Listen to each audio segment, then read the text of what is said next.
We're going to talk about the future. I think it's important when we finish this conversation, it's important to think about the future, how we can hold on to this and even expand and think about the things we didn't thought in the past and maybe we should think about in the future. So we're going to talk about the future. I have three CEOs coming on stage and one operations director. Can you come on stage, please? Michael Harting, CEO of Invictus Australia, Connie Wenting, CEO of the Invictus Games The Hague 2020, and Dominic Reed, CEO Invictus Games Foundation. And last but not least, Richard Smith, Operations Director of the Invictus Games Foundation. I don't know where. Yeah, you can give them a round of applause.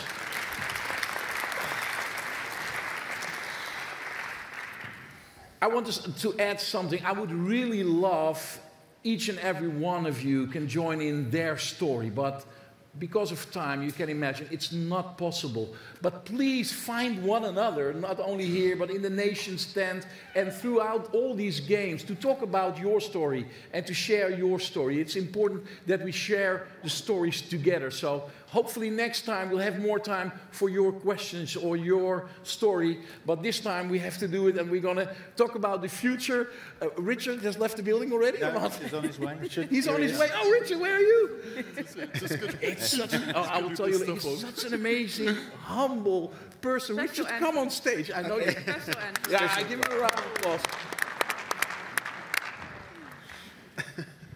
First of all, how do you feel? I mean, we can dive into the future, but first let me land. If it's the same for you, Michael, or when you hear all these stories? Absolutely. The stories are really powerful through the Invictus movement, and we were there in Sydney 3.5 years ago, and it's so amazing to be back for the next games finally, after all the time waiting, and what a fantastic job the team's done here.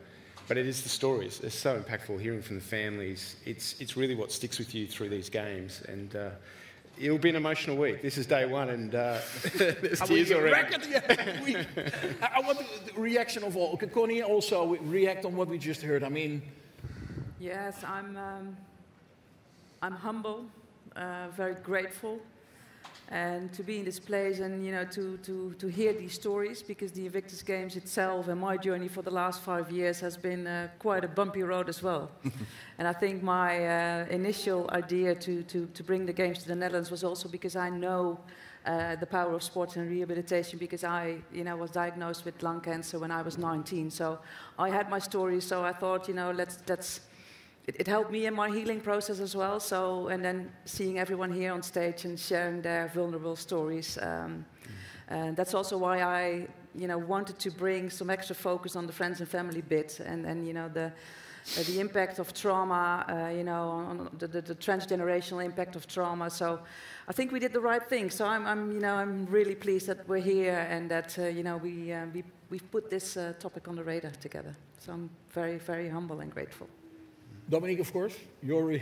Well, I mean, it's extraordinary. It's absolutely extraordinary sitting here. I mean, we're privileged to have the people we've had on stage talk to us in the way they have. We're honoured to have Andrew Parsons, the president of the IPC, here talking to us, as equals. He didn't just, wander by. He made an effort to come here to support us. That's fantastic.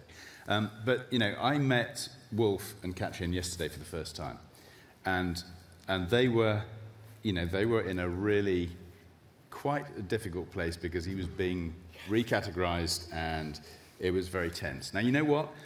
I just heard that story with all of you just now.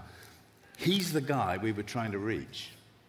When we were doing 2014, we talked, didn't we, boss? We talked about the guy on the couch who was going to be inspired and whose life was going to be changed, and we've done that. And all of you here, there are people here who've coming to their first games who are just beginning to dip their toe into the pond. There are people who've been here right from the very beginning, and we've worked through it. And what I think is absolutely remarkable is the culture that has developed. The way this has changed, because this conversation, the warmth in this room, which we've heard talked about, that didn't exist. And it can't suddenly be brought into being. It has to be built. It has to be built with love and care and patience and allowing people to be together. And every single one of you have played a part in that. And Prince Harry spoke, and he's spoken many times about bottling the Invictus spirit, about taking what we've got, this valuable thing, and making it available to the broader community. And it's your job to do that. And you can do that simply by walking out of here at the end of the week back to your lives and just being you, because you carry it with you. And to have been part of creating that, well, it's the best thing I've ever done. Wow. Richard? Yeah. No, I can only just second that, and as a veteran as myself, 31 years in the British Army. Dominic said to me, he said to all of us, you're going to have moments during this week. Well, I've had more than one moment. I've had several moments, but the pride as an ex-member of the British Army and a veteran to have served alongside so many of the nations represented here this week in these games, and the families, means so much. It's just what it all means. It is the Invictus community. It's just the proudest thing for me to be part of. In my career, to be here, to doing this, is amazing. Wow.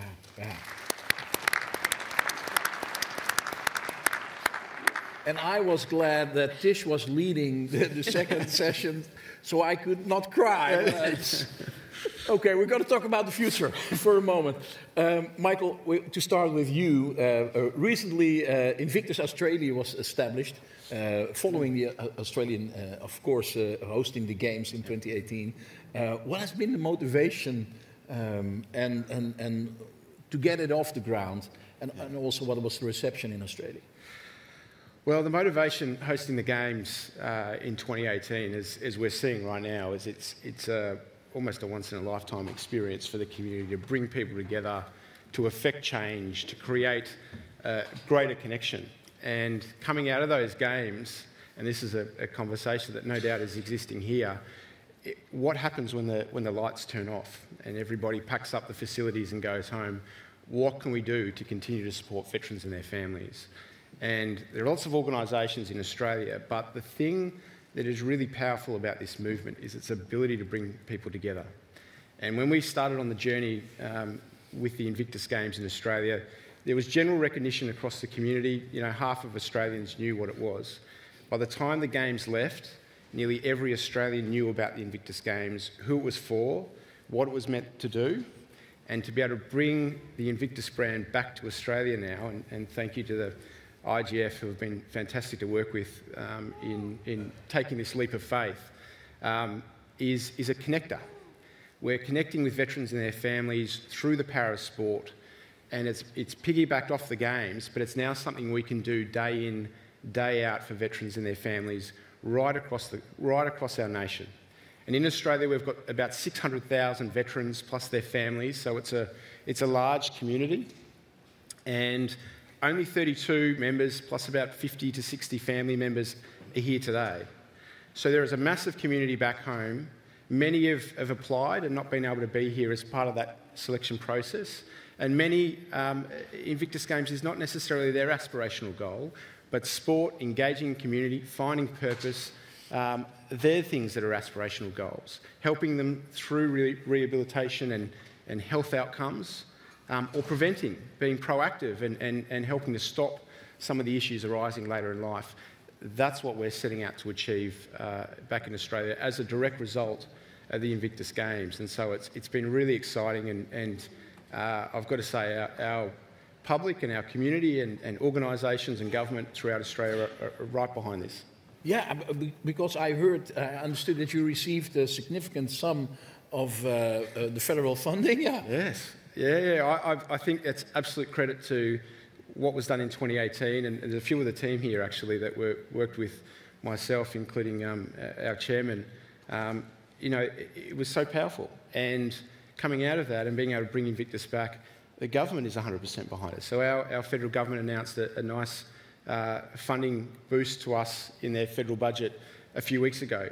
Really exciting, positive for us, driving security so that we can continue to support Australia's Invictus team, but importantly, just as importantly, get out there in the community of Australia and affect support and connection for veterans and their families across our country. Can you name some of the initiatives, or is it too early? No, we can, absolutely. We work with our Australian Defence Force on our Invictus team and work with them on particularly the former serving aspect to that. But as I mentioned, 80 to 90% of people who apply miss out. So we're putting in place an initiative to pick up all of those people that miss out. And with the 2 games maximum now, people will come out of the Invictus program and either still need sport to be part of their lives in a different way where we can assist, or be looking for other roles through sport, coaching, officiating, ways that they can mentor others, give back to the next person. So that's a really big aspect of what we're doing. And we're also tapping into, Australia's got a wonderful sports system. There are well over 70,000 clubs right across our country. Every little town in our community has sport. And so we're seeking to connect veterans and their families into those local sporting communities. They can participate, they can compete, they can volunteer, they can become a part of a club board and administration. We had a 95-year-old the other day that signed up to be a grant writer for a local club. And so 95? 95, and it's that's full spectrum of Wow. opportunity that exists. So I think opportunity was mentioned earlier, and it absolutely is about creating opportunity and connection for us and bringing others along for the ride. So other organisations that are providing support to the veteran community, to sporting organisations, to be that sort of central connector. And that's where the power of the Invictus brand really works. Well, Connie, you must relay on this. This is the seed they've sown, and what are your thoughts? I mean, first of all, I would like to compliment you because of your perseverance, your patience, all this waiting. I think she and her team, of course, deserves a round of applause. I mean, can you imagine?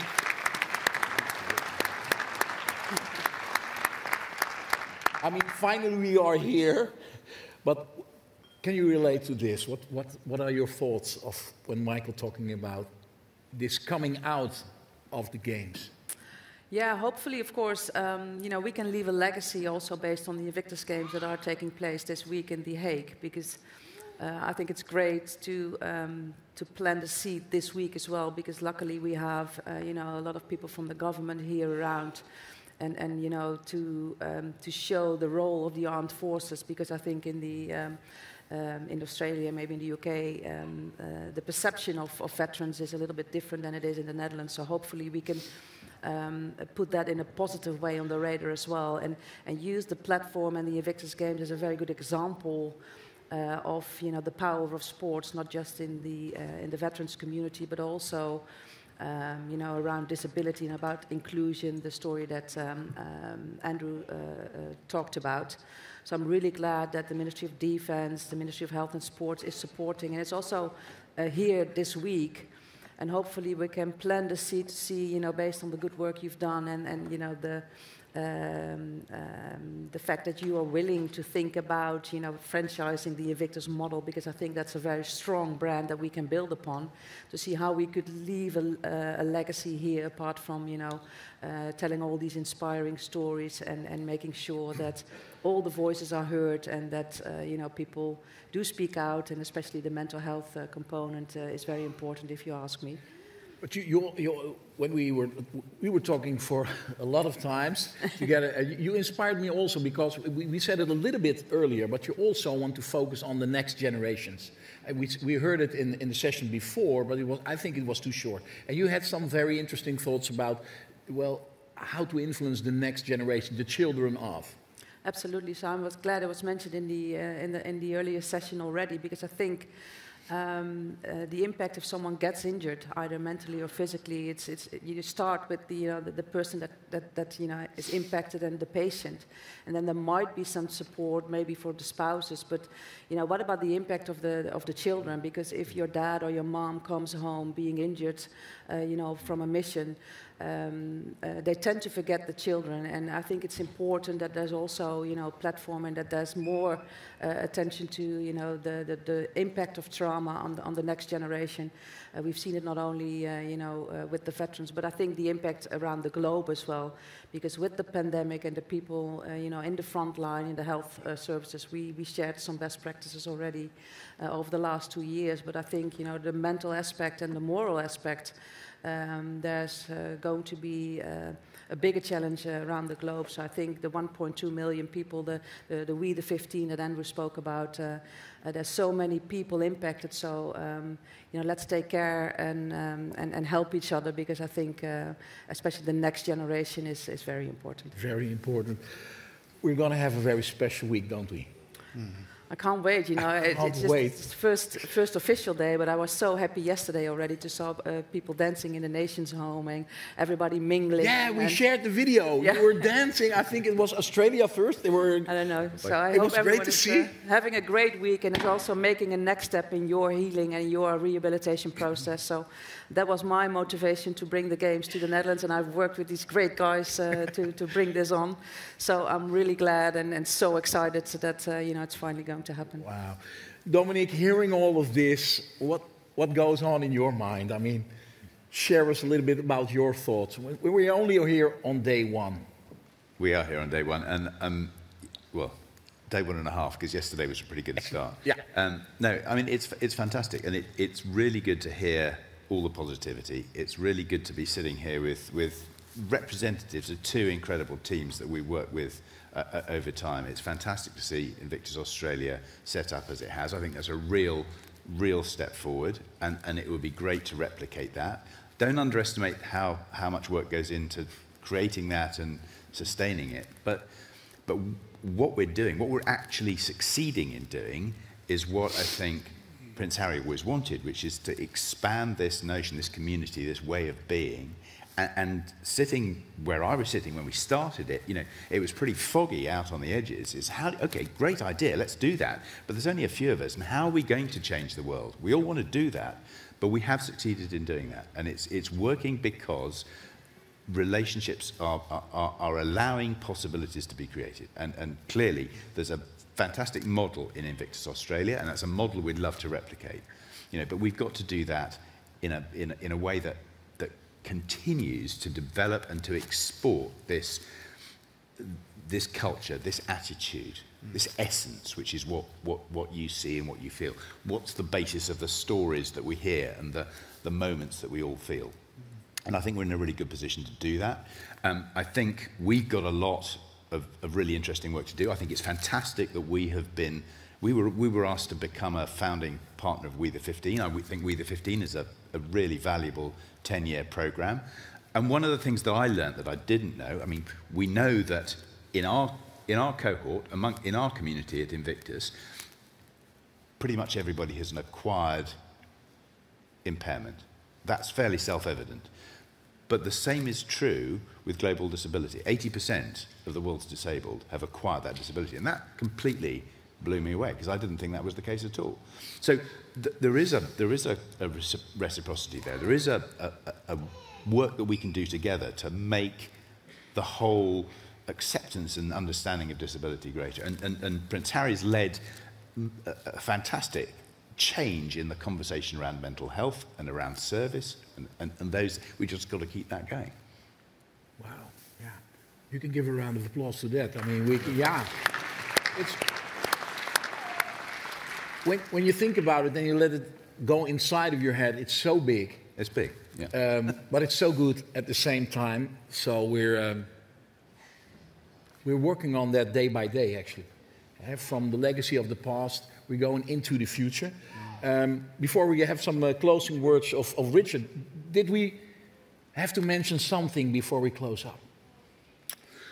Well, I think it's a real honour for us to have been able to set up Invictus Australia, and it is a lot of hard work. There's no easy way through it, but it's a privilege, and we're definitely committed to making this a success. And the offer's there. If there are other nations, I know Connie and I have spoken a number of times now about the work that we're doing and potentially the efforts to create something similar here. That offer stands to every other nation that participates in this movement, and whether it's establishing an Invictus Australia, drawing on some of the ideas, or just simply connecting and being a sounding board, we're open to that with everyone that's here. So that's the offer I'd like to extend. Thank you so much.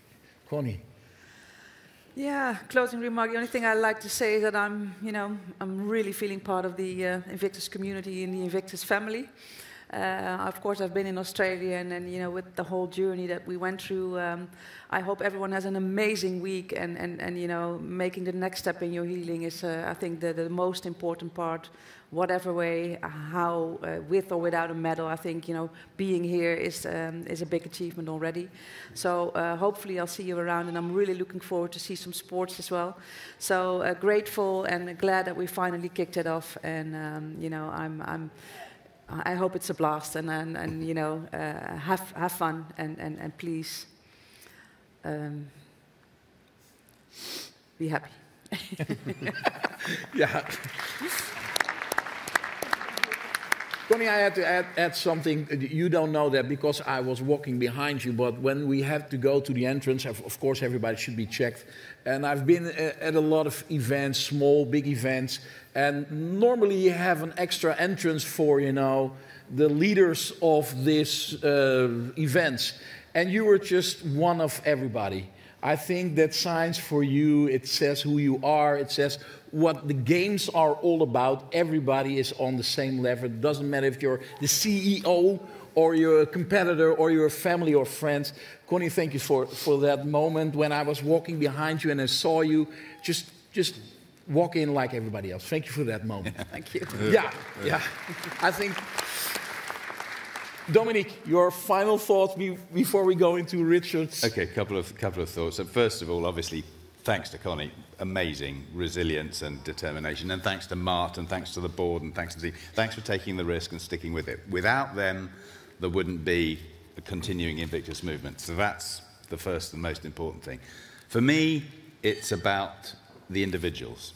So I'm going to two things I would say. One is that I met Gunter, who's a volunteer, when I checked into the Nations Home the other day, and I asked him what he was doing, and he said he was volunteering. I asked him if he was a veteran, and he had a very interesting answer. He said, I was in the army, but I'm not a veteran, which is exactly the answer that I would have given if I'd been asked. But he said that, and I then asked him how he'd acquired his impairment, and he said, I tried to take my own life, but I got given some years back, so I've decided to dedicate them to volunteering.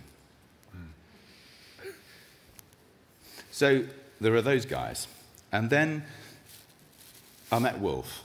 And Wolf is the guy that we were looking for back in 2014. So my closing comment would be to all the Wolves out there who are going to be affected by seeing this on television or hearing a story or bumping into one of you guys on a tram or whatever it is. Those are the people. That is where the magic happens, out on the outer edges. And you are the gold dust that is going to make that happen. Thank you so much, Dominique. Before I'm going to give some space to Richard, I will introduce you to him. When I was asked to be in Invictus Games here in The Hague, there was Connie, and then also there was a Richard. Richard is a man who's, you know, you fall in love with the first time you meet him. He's so, truly, he's such, yeah, he is.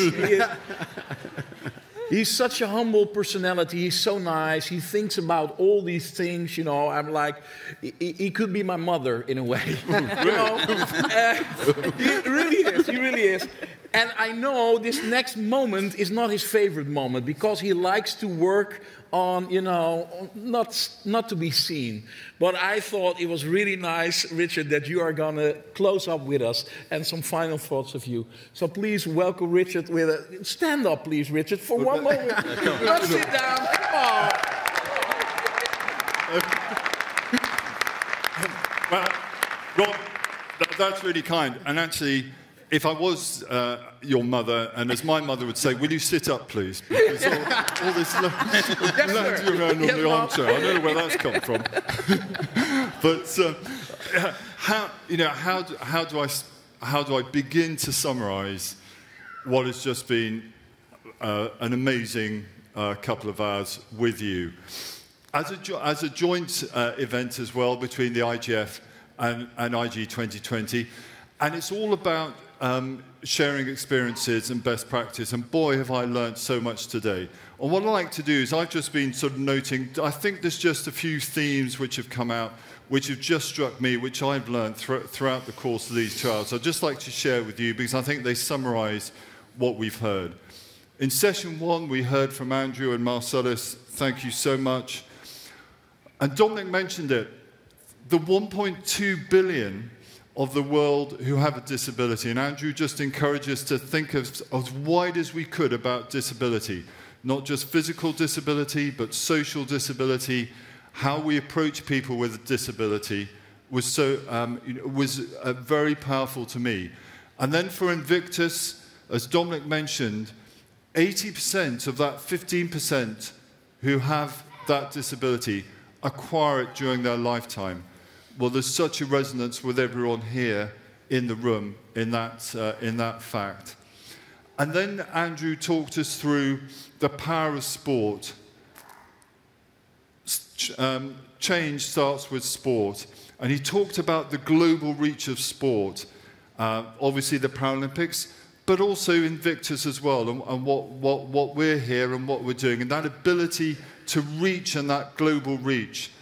And then Andrew and Marcellus talked about the power of sport to bring about change in their own countries, around the world, in terms of accommodation and legislation. And that was so powerful as well. It really is powerful what sport can do for us. We know it because of recovery and rehabilitation and overcoming injuries. But the general power of sport, which is what today has been all about, and bringing people together. Marcellus, I think you said, making people feel good. It's so powerful, and it's so true. And that's why we as the Invictus Games Foundation are so proud to be part of the We15, with also IG 2020 as well. It's a great movement, Andrew, and we're so proud to be part of it. Yeah. But as Andrew said, and as he said, he got a question in from Rob, we can all learn from each other. And actually, we then moved on from session 1 to session 2, and we talked about families. And I don't think anyone here would not have been so struck by the stories we heard in session 2, so brilliantly led by Tish, but with all of our speakers on families. And as Tish said, families are not optional, they're critical. We learnt about the family can be not only the blood family, it can be the military family, it can be the Invictus family, it can be veteran family. So just again, thinking in the widest sense, not only about disability, but also about families. We then heard so many powerful messages from those stories about the power of communication, being happy to be open with each other, and being happy to be vulnerable. To be comfortable with the new family unit and what it looks like, not only thinking about what it might have been before, but all the strengths that it brings going forward in the future. And then we heard as well about the power of, and Connie's just mentioned it, the family and the family unit, which is so important to Invictus. It runs across generations. It runs from the grandparents, it runs to the partners, and it also runs to children. And then being struck in all of this, and what we're all about, is that power of post-traumatic growth across all of those generations, and just how important the family unit is to all of us, and it's so central to what we do in Invictus. And then we followed and we finished, with the third part about looking to the future. And that's so important. The games and everything that Connie's done here is just, and what Michael, you did in Sydney, is the starting point. It's the starting point. Dominic uses the phrase, let's not talk about legacy, let's talk about future impact. Let's make sure that everything we're doing here reaches out beyond the games and looking into the future. And it was so great, and it really was, from the great games that Michael was part of and the team was part of in Sydney, to hear that the government has now got behind that to really get behind Invictus Australia and build the future going forward. Boy, that's powerful. And for us in the foundation, that means so much. And as Connie said, we want to take forward this amazing week in the Netherlands and to take it forward, Alfred, to you in Düsseldorf in 18 months' time. It's so important to us. What we do here is looking into the future, and it's beyond the game. So that journey of support is there for everybody throughout. And then finally, if I may, just to finish with a few thank yous. I'd love to thank all the speakers. Thank you so much for taking the time to be with us on this amazing day. Thank you. It's been fantastic. Rob, I still can't get that mother image out of my mind. I still can't. But Rob, you made it, and for me personally, such a pleasure. Connie, because this has been a joint event. This is a joint symposium, but Rob, thank you, and Connie as well. To our sponsors who are here as well, thank you so much. And then, if I may, I wanted to finish with a couple of just sort of personal thanks. First of all, to Willem. He's not here, but Connie, if you could relate to him. There's so many on Connie's team who've made this possible. But as an infantry guy, I just said to Willem, listen, I really just want to do a conversation. And I've got this sort of idea of tables and chairs and doing this. And look what he's produced. So to Willem, who's really turned this into what it is, it's just amazing. Connie, also so many on your team, but also to Moraine, who's made it so easy for us. And she's put up with all my questions. Boy, she deserves that's it. a lot of questions. She deserves a medal. And then finally, from everybody from our team, but Caroline, thank you. You really pulled this together. Rob. Well, there's nothing more to add. I think it's time that we meet one another. Everybody is available for you. So thank you for having this time. And I hope, and we'll all hope, you have a great week. And that this will be the seed for the future to come. Thank you so much. And have a good week here in the Netherlands. Thank you.